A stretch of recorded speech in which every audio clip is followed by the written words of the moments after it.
employee will vote, they think, due to terms and conditions for some of these management platforms. They're saying they piloted it, and I found the disclaimers really scary.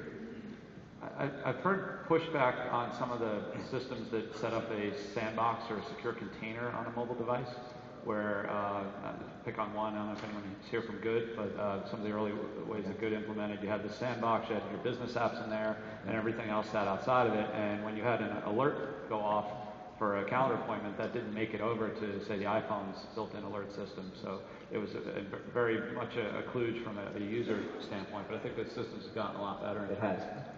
I've actually browsed through some of the consumer user forums for wireless and found the very questions, is there a way to get around AirWatch or whatever, that detecting my jailbreak device, and people saying, no, there isn't, or yes, there is. So, which leads to another point. If you don't provide support and you decide you're going to have self-support or these whole little forums that everyone's going to help each other, and if people don't get the support there, they will go out on the street and find it, and it may be a workaround that you really don't want them doing. But yeah, there are already attempts to break through those and bypass, mainly for jailbroken phones, to make sure. That's what I've seen.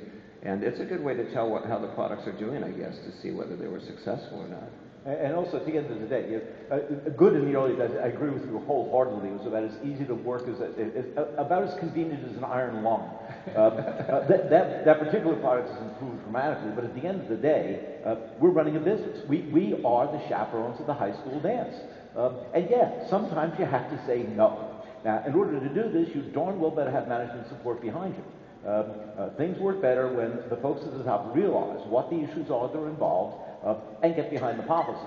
Now, of course, as we all know, in many cases, the worst offender is the CEO. But at least if you get a notch below that,